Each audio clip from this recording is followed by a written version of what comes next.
aqui na igreja, nossa igreja, a Igreja de Deus, nesta Semana Santa, para nós adorarmos a Deus, para nós aprendermos mais sobre a Palavra de Deus, para nós ficarmos mais perto de Deus, com comunhão, né, e mais aprendizado. Vamos começar com uma oração? Vamos ficar em pé? Vamos orar.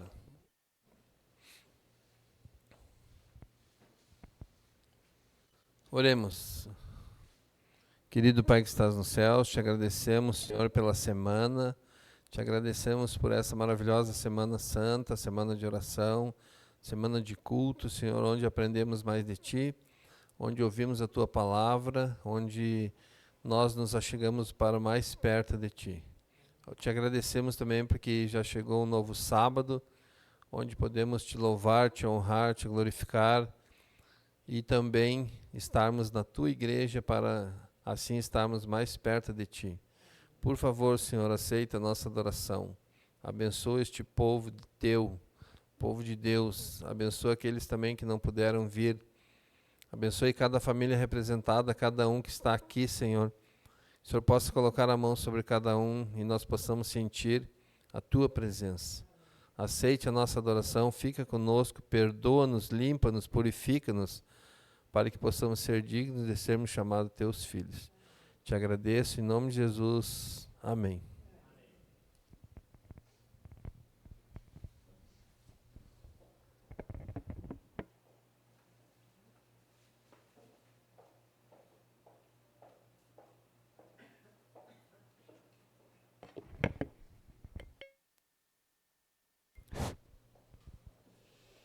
Boa noite. Feliz sábado, já estamos nas horas sagradas, já estamos aqui mais uma vez nos encontrando para louvarmos o nome do nosso Deus.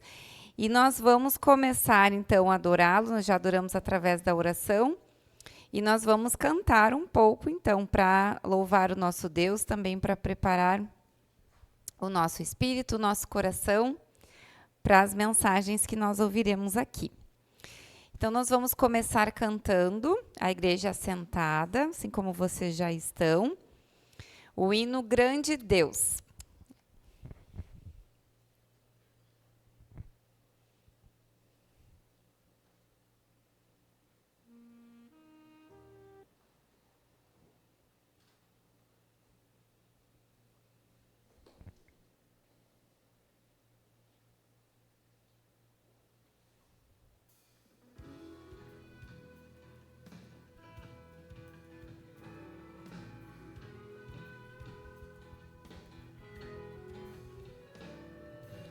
Tua presença quero estar, completo quero me entregar, a graças e cantar, a graças e cantar,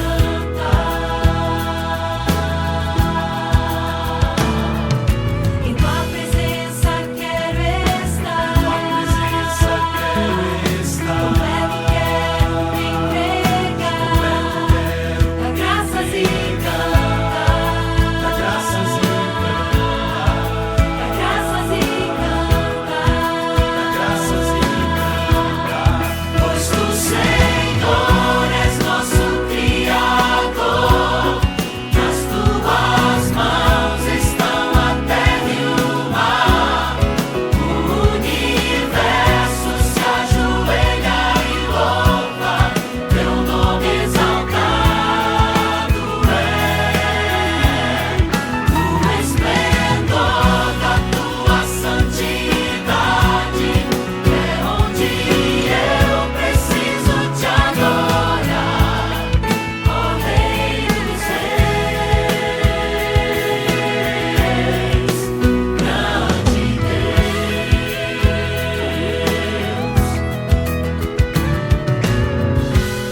mesmo esse Deus sendo tão grandioso, sendo o criador do universo, ele se fez carne, veio aqui sofrer e se humilhar por cada um de nós.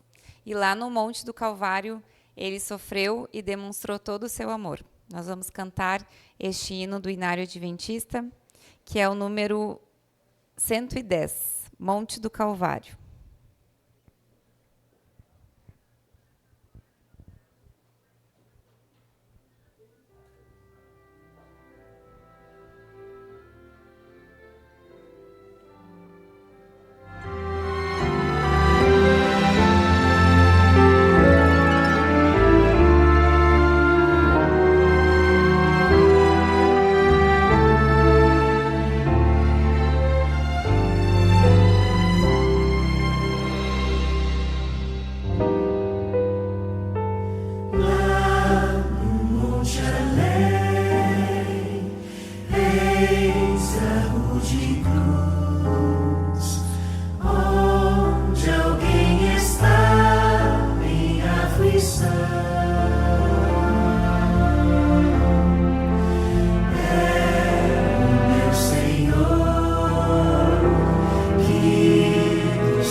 Chega nessa época, nós temos a tendência de refletirmos mais, né, na morte de Jesus, no sacrifício que ele fez na cruz por cada um de nós.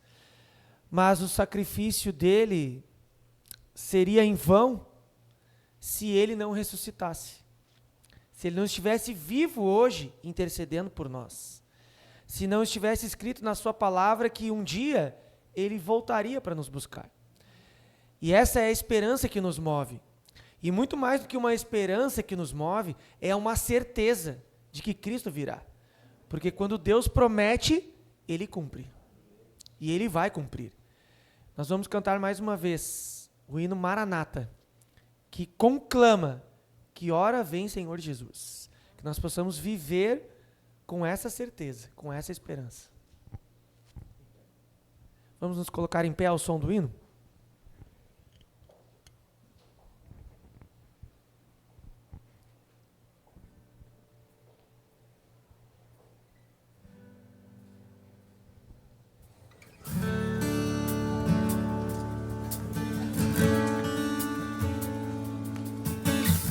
Tu és a minha luz, a minha salvação, e a ti me renderei. Se ao teu lado estou, seguro em tuas mãos, eu nada temerei.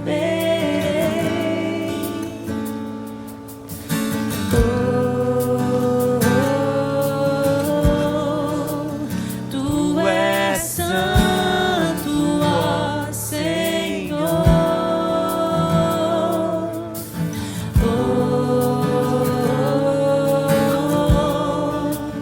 Tu és digno de louvor. Só em ti confiarei, eu nada temerei. Em frente eu irei, pois eu sei que vivo estás e um dia voltarás do céu pra nos buscar, pra sempre reinarás. Aleluia.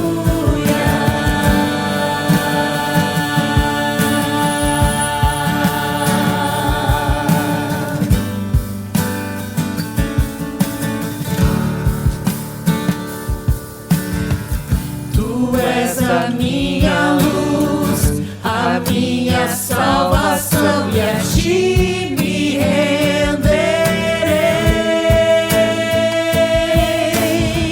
Se ao teu lado estou, seguro em tuas mãos, eu nada temerei.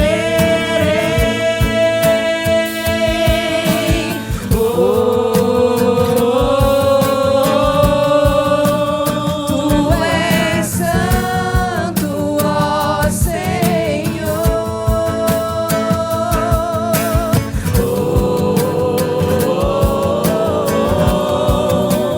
Tu és digno de louvor.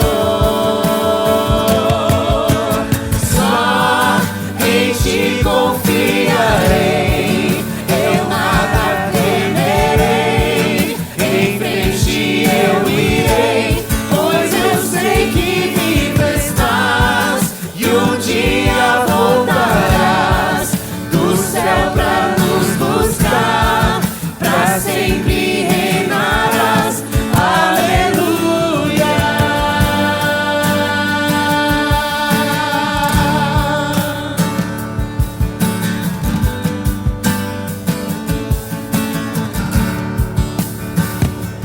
Vem Jesus,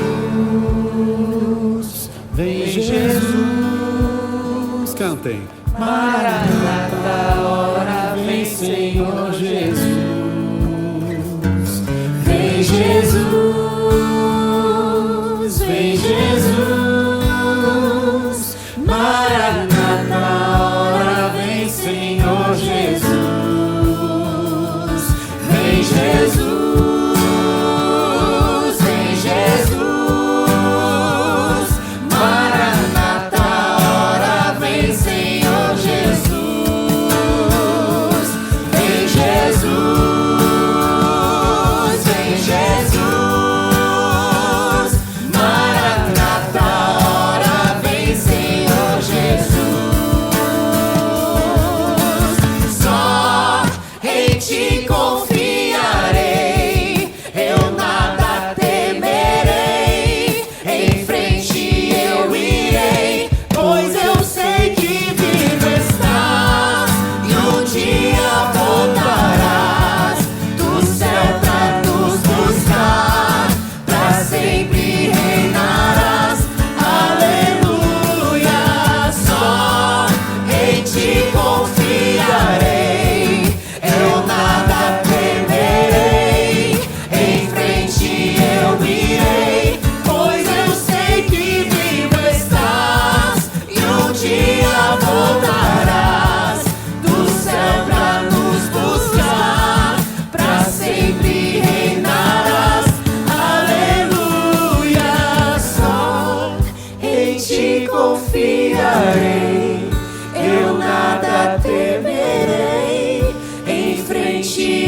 irei, pois eu sei que vivo estás e um dia voltarás do céu pra nos buscar, pra sempre reinarás.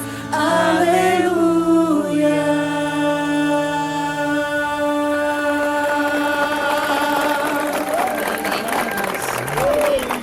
Podei-vos assentar.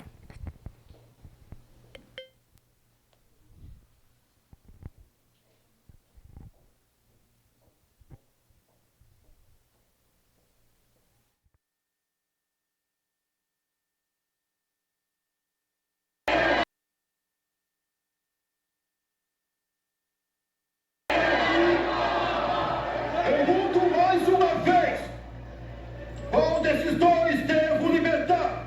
Liberta Barrabás!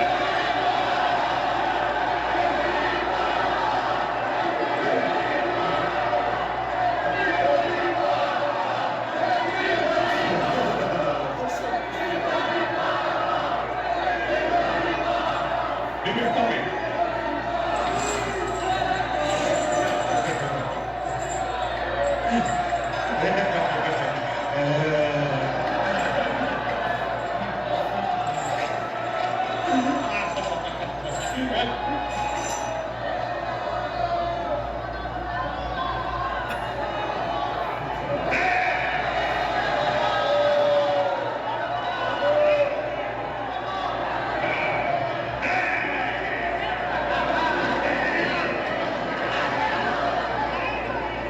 O que quereis que eu faça com Jesus, o Nazareno?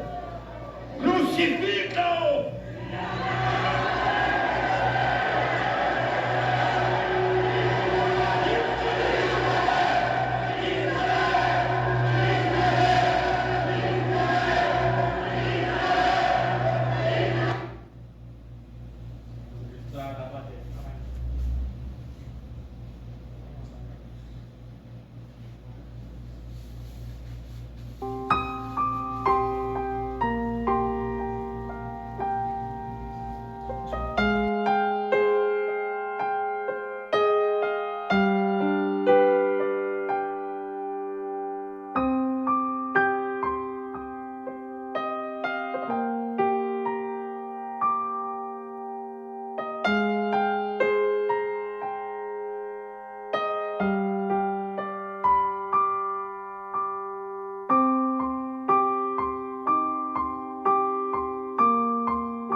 Por que me abandonastes? Pai,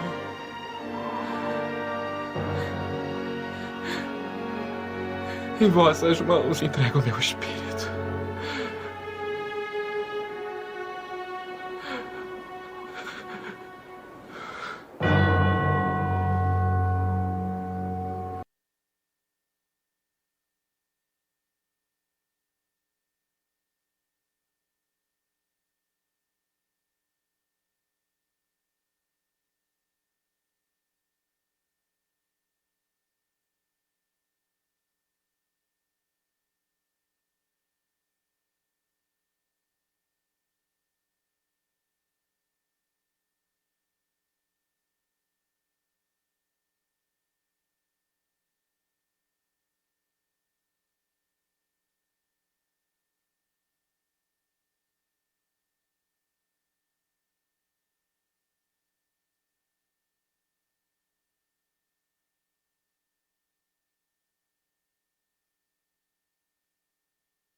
Próximo passo, pelo que eu ouvi falar, vai ser uma longa-metragem agora da nossa igreja, no estúdio e tudo mais, porque o pessoal consegue fazer tanto ao vivo quanto gravado. São muito bons.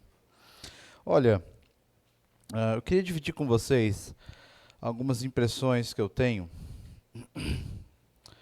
acerca não só da morte de Jesus, mas também dos personagens que compõem a morte de Jesus. Então, se a gente avançar, obrigado, meu amigo, se a gente avançar até o Evangelho, nós vamos perceber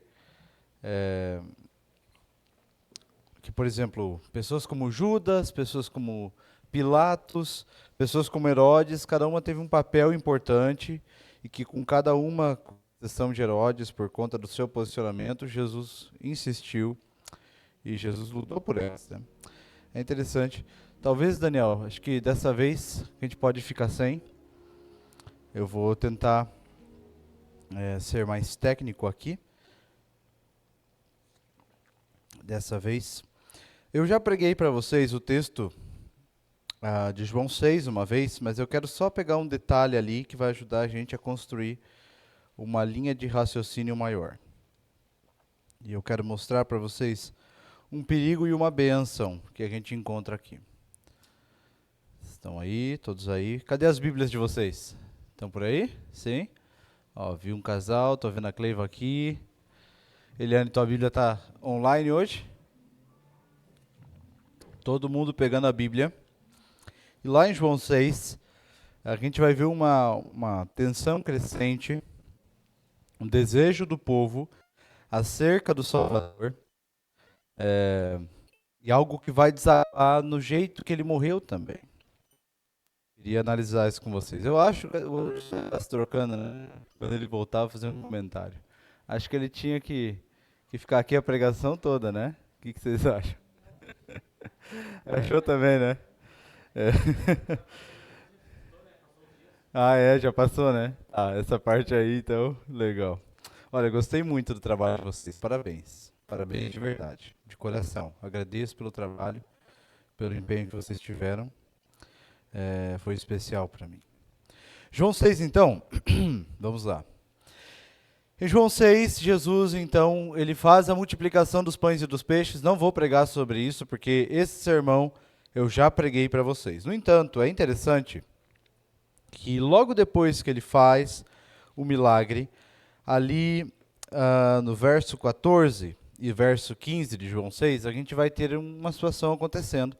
E eu queria ler com vocês. Que tal alguém ser o meu leitor, porque minha garganta não está das melhores? Quer ser? Então tem que pegar o microfone. Pega o microfone para o Marlon aí, por favor.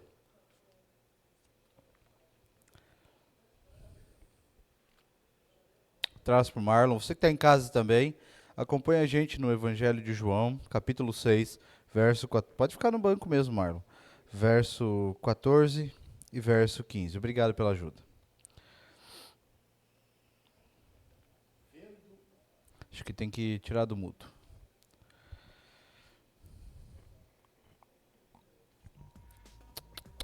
Do mudo? Ei. Vendo, pois, aqueles homens o milagre que Jesus tinha feito. Diziam: este é verdadeiramente o profeta que devia vir ao mundo.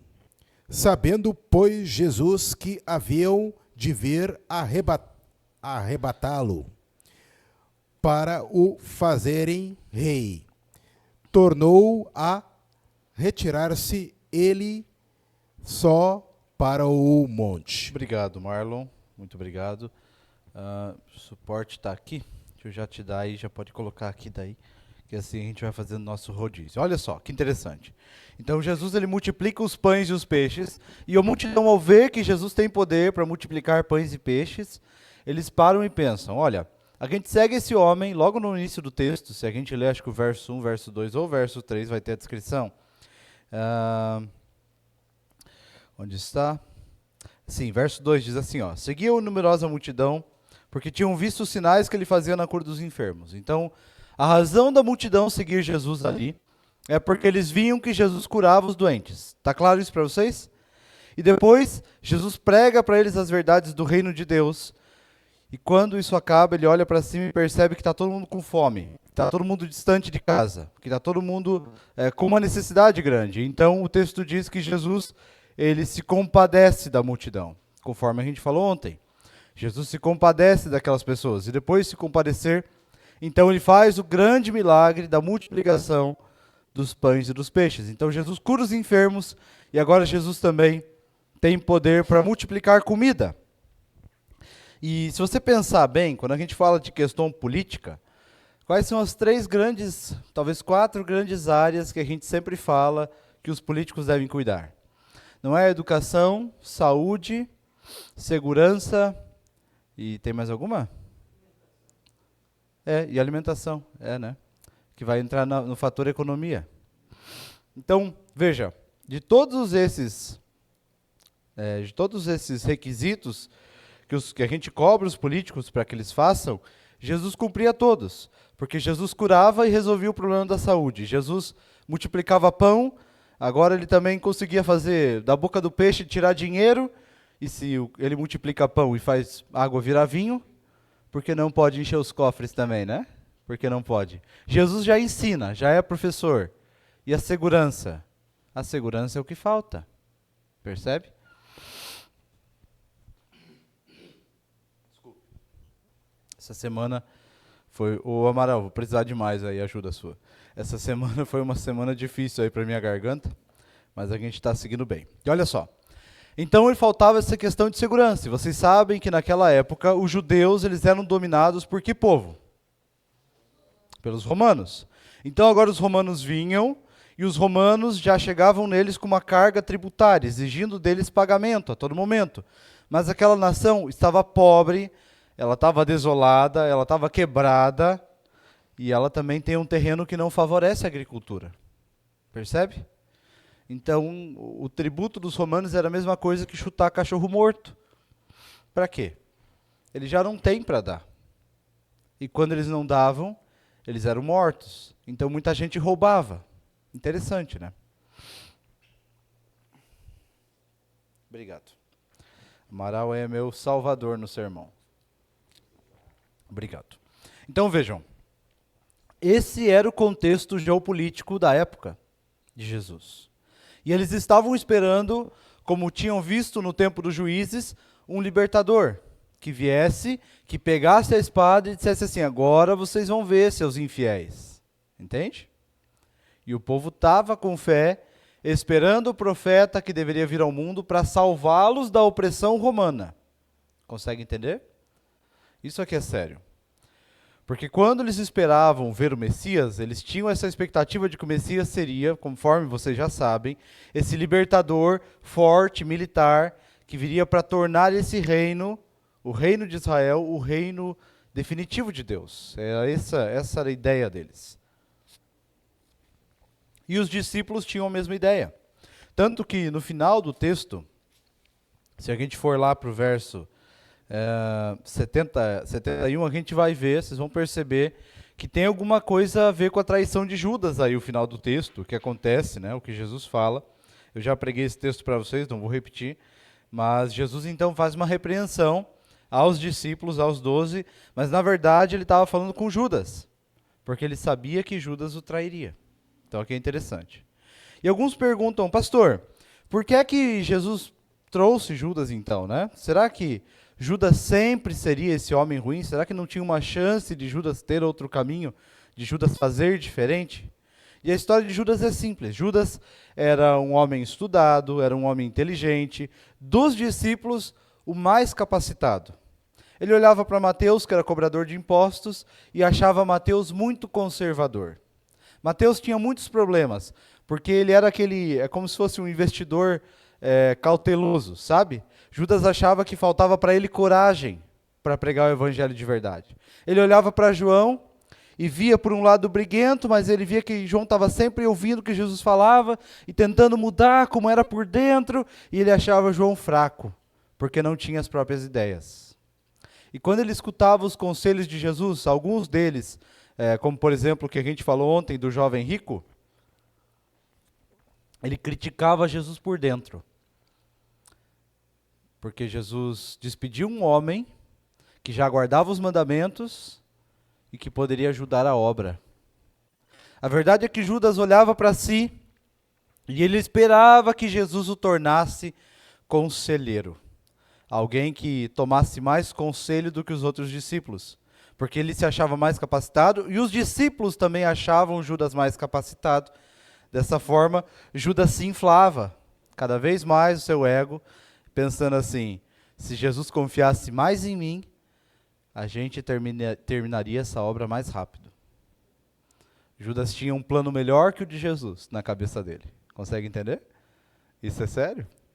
E toda vez que Jesus repreendia Judas, em algum momento ali, ouvia aquilo, atônito, ficava pensando, talvez Jesus esteja certo, mas conforme passavam os dias, conforme ele via as coisas que Jesus fazia, os milagres, mais certo ele ficava naquela expectativa de que Jesus deveria logo deixar que tornassem ele rei, para que logo com o poder de Deus eles pudessem livrar a nação, e quando livrassem a nação, Judas seria então o primeiro, porque ele foi aquele que mais ajudou, aquele que é mais capacitado, aquele que seria o melhor. Judas olhava para si e Judas pensava, como vou fazer para isso acontecer mais rápido? Como é que eu vou, se a gente pudesse trocar em metáfora, ou um exemplo atual, como é que eu vou fazer Jesus voltar mais rápido? Né? A gente sabe que Deus ele sempre age no momento em que o pecado se torna intolerável, né? Quando o mal no mundo se torna tão grande que assim a destruição é instantânea, praticamente. Então Deus age, e foi assim no dilúvio, foi assim quando Jesus veio, e nós sabemos que será assim também na volta de Jesus. Então seria a mesma coisa que eu dissesse agora, se é para Jesus voltar mais rápido, vou fazer tudo de errado agora para aumentar o pecado no mundo, para Deus vir logo. É mais ou menos uma coisa assim que aconteceu com Judas. E eu digo para vocês, sem medo de errar,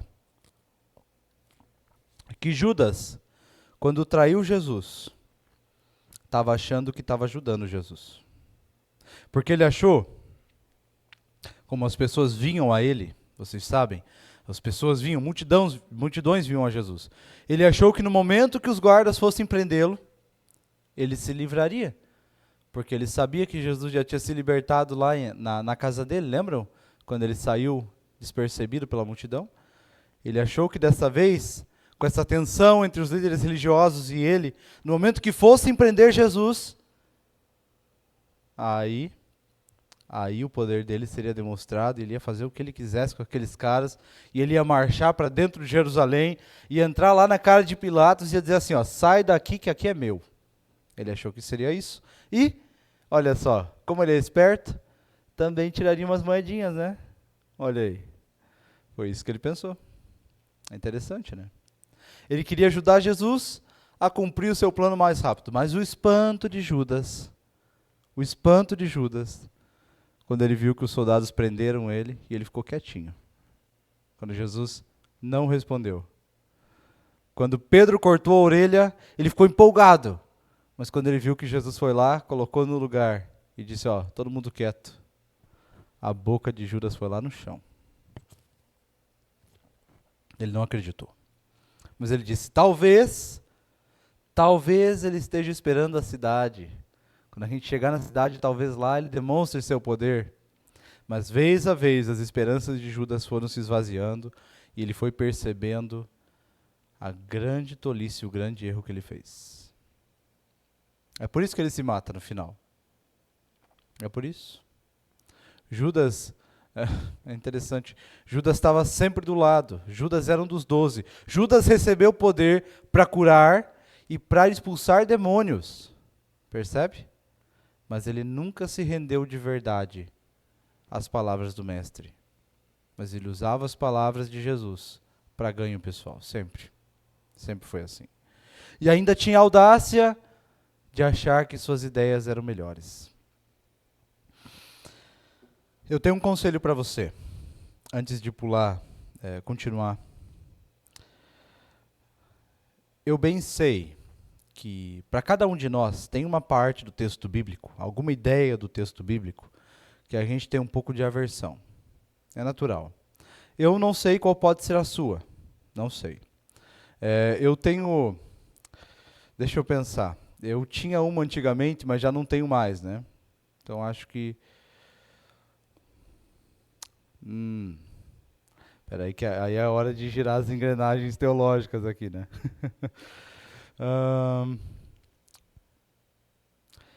Eu sei. Eu tinha uma aversão muito grande com a questão do dízimo antes. Porque eu pensava assim, por que eu vou dizimar se Deus não precisa do meu dinheiro? Consegue entender?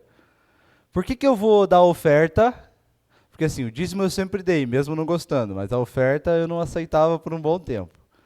Por que eu vou ofertar se Deus é o dono da prata e do ouro? Se Ele quiser fazer, Ele faz de graça, entendeu? Deus não precisa do meu dinheiro. Eu pensava assim.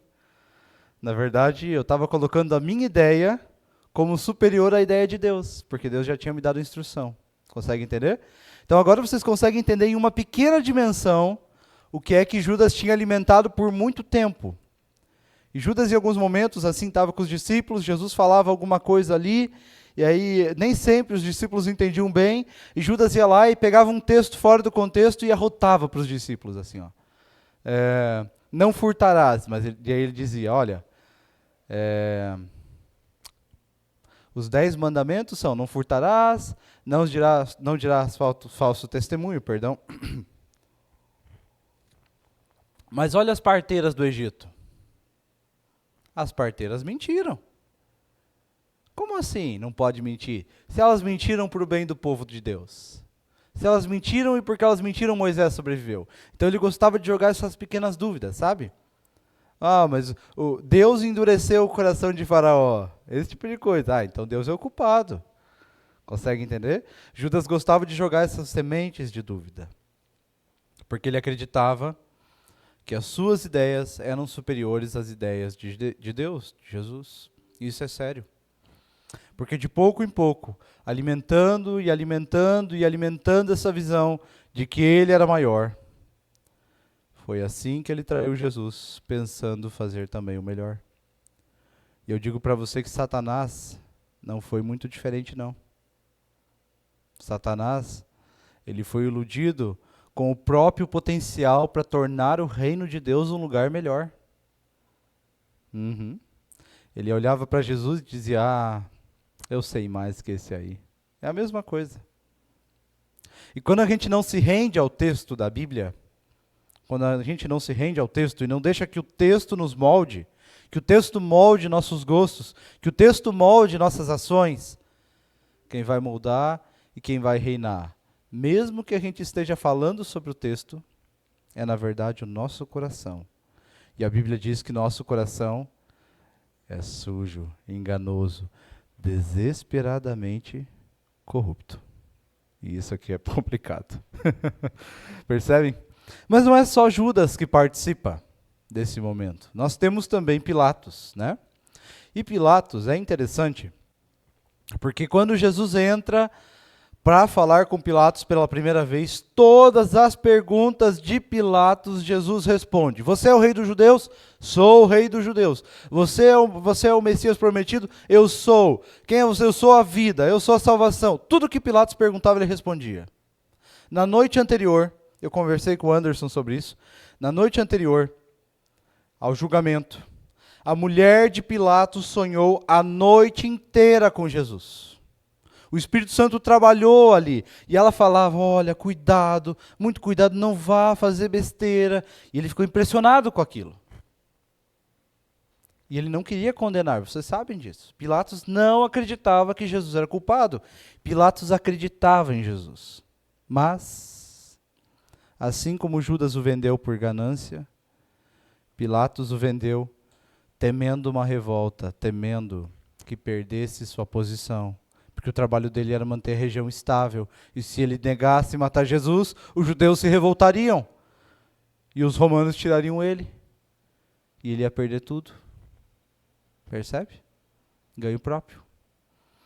E aí, Pilatos manda ele para Herodes, pensando assim, bem, mas se for Herodes, a culpa não é minha, né? E Herodes vai lá, e Herodes pergunta de novo, várias coisas, mas dessa vez Jesus não responde nenhuma pergunta. A diferença é que Pilatos examinou com sinceridade, e Herodes não estava nem aí. Herodes queria zombar de Jesus.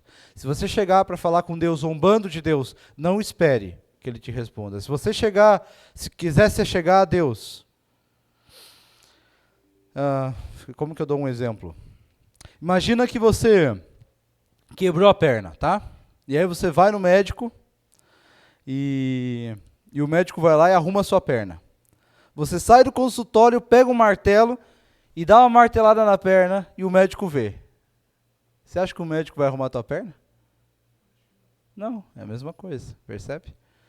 É interessante. Sim, é a mesma coisa. Deus não responde à zombaria.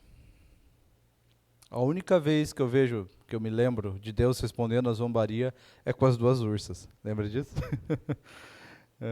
E Herodes ele não responde. E Herodes manda ele de volta para Pilatos. Mas dessa vez, Pilatos já sabia o que teria que fazer. E Jesus também já sabia o que ele faria. E ali se encerra o diálogo. Jesus lutou. Na iminência da sua morte, Jesus lutou por Judas até o fim. E Jesus lutou por Pilatos também.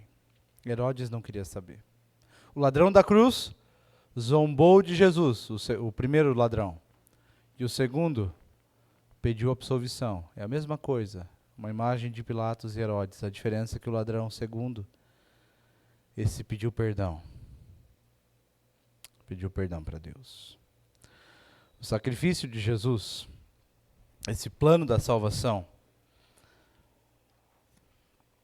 ele compreende um perdão tão grande, porque não existe nada que Deus não possa perdoar. Não existe blasfêmia que Deus não possa perdoar, porque está escrito, os pecados e as blasfêmias serão perdoados no meio dos homens. Mas e o pecado contra o Espírito Santo? O que é isso de pecado contra o Espírito Santo? Bem, pecado contra o Espírito Santo é qualquer pecado que você não confesse, qualquer pecado do qual você não se arrependa, qualquer pecado que você não entregue na mão de Deus. Então a arrogância pode te tirar do céu. O teu orgulho pode te tirar do céu. Entende? Uma pequena besteira que você não confesse a Jesus e diga, isso aqui é pequeno demais. Isso aqui não tem importância. Qualquer momento em que você colocar uma ideia própria sua acima do texto da Bíblia, percebe? Você já caiu num poço tão fundo, tão fundo. Porque se tua única salvação é Jesus, e você acredita que alguma coisa está acima de Jesus, que você está acima de Deus, consegue entender? E a verdade é que na Bíblia nós temos um plano de salvação. Um plano de salvação. Mas Deus não criou um plano de perdição. Não tem um plano de salvação e um plano de perdição. Tem só um plano de salvação. E todas as ações de Deus são essas ações que são direcionadas à salvação. A todo momento Deus está tentando salvar. Deus procura Adão e Eva. Deus mostra e luta com Israel. Lembram disso? Lembra do momento? E ele está ali lutando. Israel, homem que luta com Deus. E a todo momento lutando com o homem. Ele perceba que o caminho dele é o melhor. Essa é a história do nosso povo. A história de um povo que olha para si e que diz: a minha ideia é superior à ideia da Bíblia. A minha ideia é melhor que a ideia de Jesus. E Judas pensou: a revolução é o melhor meio. Essa revolta é o único jeito de trazer a salvação para o povo. Mas não foi isso que Jesus mostrou. E para aqueles que negam o plano da salvação, ficam com a consequência da nulidade, que é o lago de fogo e enxofre, que foi preparado para quem? Não foi preparado para você. Você não precisa passar por isso. Deus não quer que você passe por isso. E no momento que os ímpios estiverem em agonia no lago de fogo e enxofre, sabe quem mais vai estar em agonia? Jesus. E lá ele vai chorar também. E se você estiver no céu, você também vai chorar. Por aqueles que se perderam, por aqueles que negaram, por aqueles que olharam para o seu coração e disseram: ele é bom demais para Deus. O meu caminho é o melhor. Eu sei o que fazer. E não ouviu o conselho. Percebe? Eu tentei mostrar, como hoje a gente não tem visitas aqui, né? Só estamos nós, por causa da chuva. A chuva espantou nossas visitas. Eu tentei mostrar para vocês como a Igreja Adventista valoriza a Bíblia. Porque no final das contas, ela é a nossa única salvaguarda. Se em algum momento você deixar de estudá-la, você vai acabar olhando para o seu coração e você vai acabar se perdendo. No começo vai parecer que você está fazendo aquilo que é melhor, mas depois que você está no meio, você percebe que, opa, agora eu não sei voltar. Agora eu tenho vergonha. Agora eu não sei o que fazer. Porque é isso que o pecado faz. Ele te ilude. Ele fala as tuas emoções. Ele diz: vem por aqui, deixa isso de lado. Vem comigo que aqui é mais gostoso. Que aqui vai ser melhor. Que aqui você vai ser mais feliz. Isso aí é uma besteira. Deixa para lá. Olha só. Se fosse aqui uma discoteca, né? Ou uma outra palavra similar. Chovendo ou não, isso aqui estava cheio. Se a gente tivesse um bar cobrando caro, isso aqui estava cheio. Mas não é essa a realidade. Poucos valorizam as palavras da vida. Poucos valorizam. Que seja você também alguém que valoriza o sacrifício que Jesus fez. Que seja você essa pessoa que diz assim: eu sei que o meu Redentor vive e ele só tem um nome: Jesus Cristo, o justo. Queria chamar minha esposa para cantar. Como todas as noites, provavelmente vocês conhecem a música que ela vai cantar hoje. É uma música muito bonita.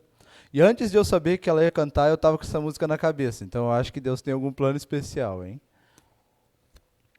Acho que vai ser legal.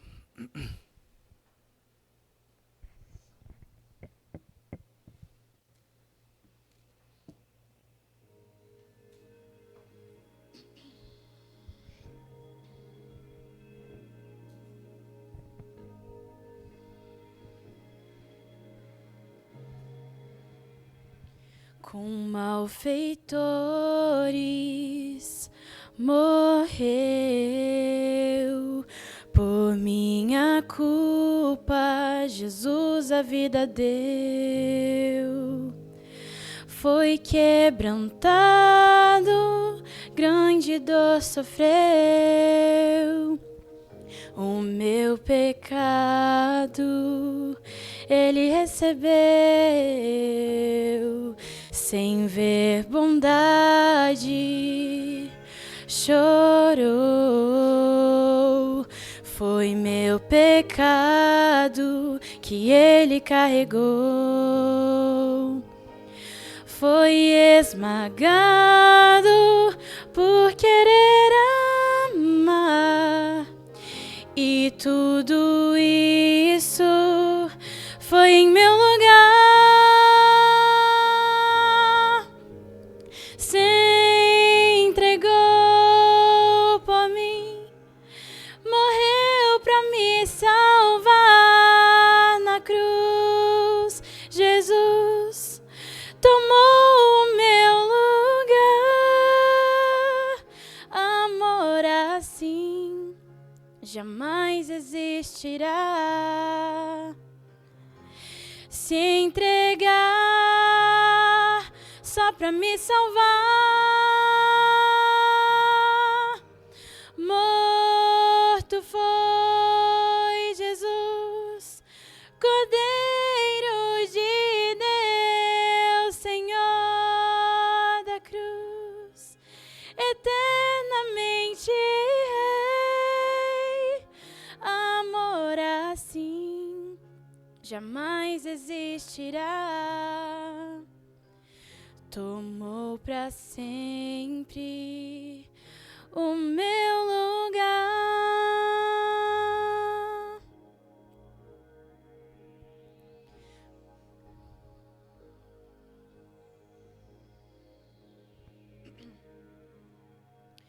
Com malfeitores morreu por minha culpa. Jesus a vida deu. Foi quebrantado, grande dor sofreu. O meu pecado ele recebeu. Sem ver bondade, chorou. Foi meu pecado que ele carregou.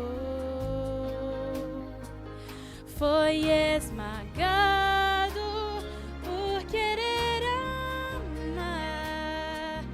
E tudo isso foi em meu lugar.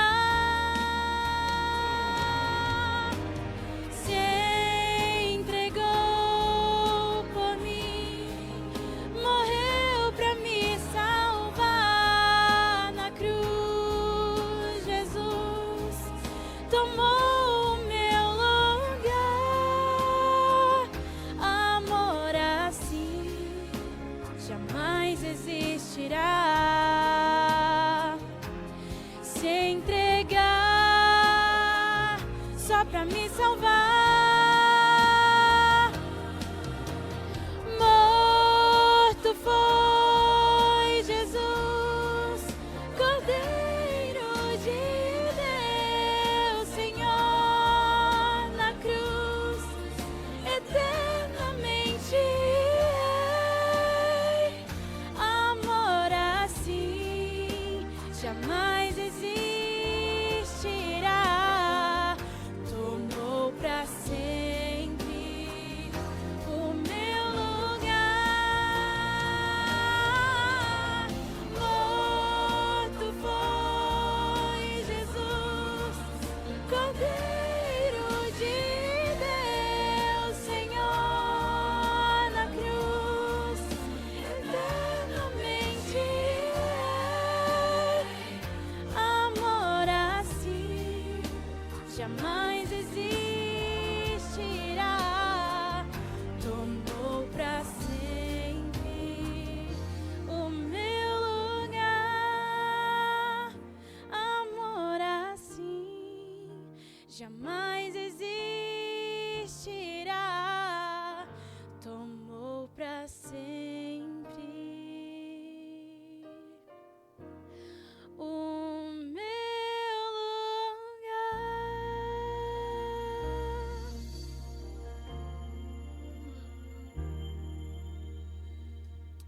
A minha avó paterna, ela é católica. E hoje cedo ela mandou no grupo da família assim: Sexta-feira Santa, dia de malhar o Judas traidor. Interessante, né? Não precisava ter sido Judas. Jesus teria que morrer sim. Não precisava ser na cruz, não precisava ser com os romanos, não precisava ser daquele jeito. Não precisava ter sido daquela forma. Porque Deus lutou com Judas até o fim. E pensando na traição de Judas, eu pergunto e peço para que você agora olhe para dentro de você. E para que você se pergunte se você e Judas têm alguma similaridade. Eu te pergunto, será que você já traiu Jesus também? Será que em algum momento você já deixou as ideias de Jesus e já decidiu seguir as próprias ideias? Será que em algum momento, sabendo o que Jesus te pedia, você deixou para fazer aquilo que você queria? Dessa forma, não é dia de malhar o Judas, né? Mas é dia de malhar todos nós.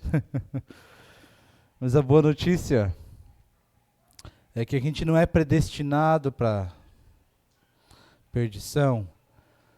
A boa notícia é que você não precisa ser um daqueles que se banhará no lago de fogo. Você não precisa ser um desses.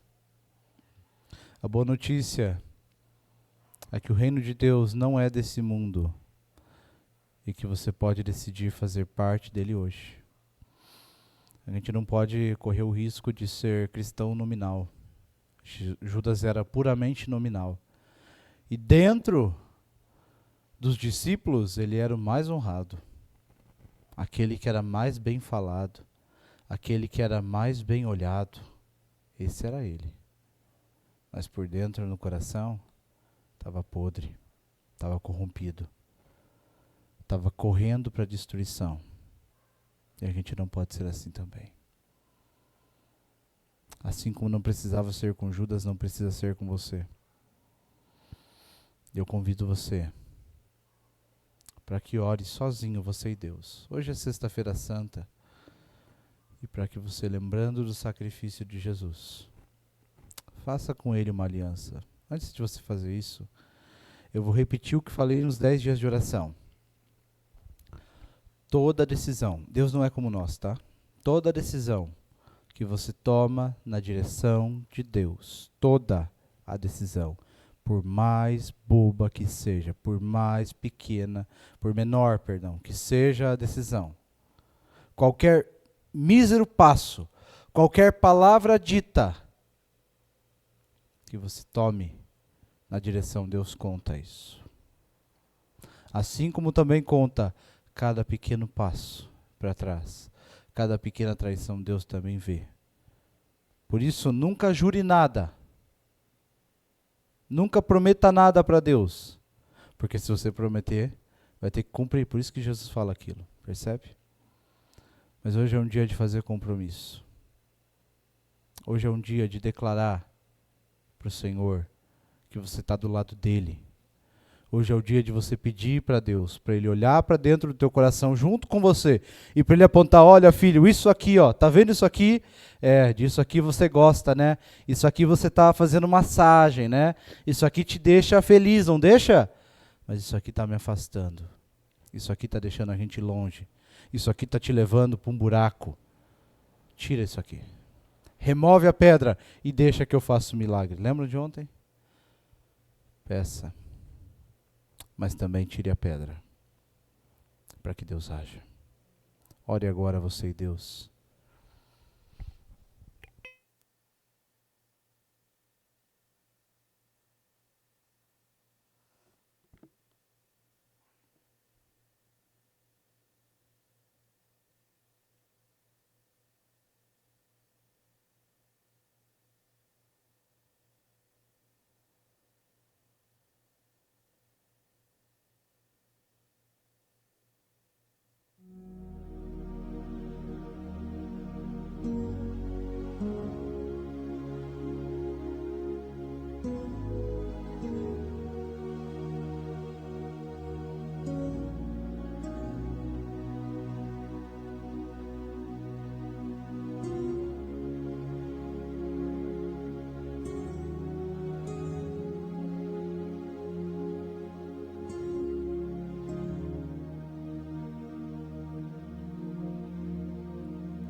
Jesus, nosso Deus, olhe para nós agora, a sua igreja,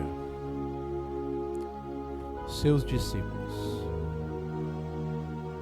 Nos ajude, Senhor, a sermos como Mateus, João, nos ajude a ser como Tiago, nos ajude, Senhor, a sermos fiéis ao Senhor sempre. Olhe para o nosso coração. Cada um de nós tem uma falta em particular. Cada um de nós tem um erro, um ponto, e talvez nosso irmão do nosso lado não tenha o mesmo erro que nós. E talvez o erro dele seja bem diferente, mas é bem certo que cada um de nós tem um erro.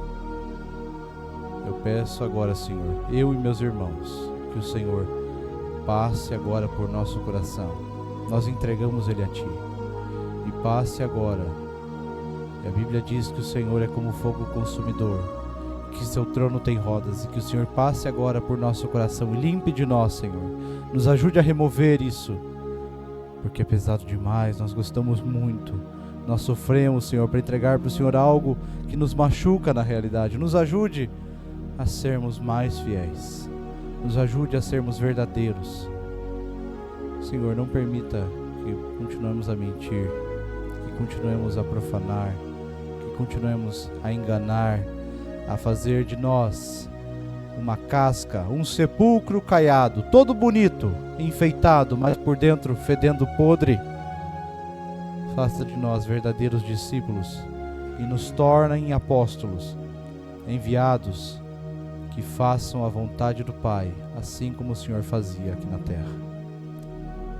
Que seu reino venha para nós e que possamos fazer a sua vontade conforme o Senhor nos ensinou a orar, assim na terra como ela é feita no céu. Nós oramos em nome de Jesus. Amém. Boa noite para você. Que bom que você veio na sexta-feira, e amanhã é nosso último dia oficial da nossa Semana Santa. O nosso teatro está maravilhoso, nossa dramatização. O pregador e a cantora estão doentes, os dois. Mas que bom que isso não tem impedido vocês de virem. E vocês que nos assistem, talvez síncrono, ou talvez na gravação, saibam que Deus para vocês também tem um plano especial, um plano de salvação. Procure a igreja adventista mais próxima de você, ou venha nos visitar. E nós ficaremos muito felizes com a sua presença. Que Deus abençoe vocês e até amanhã bem cedo.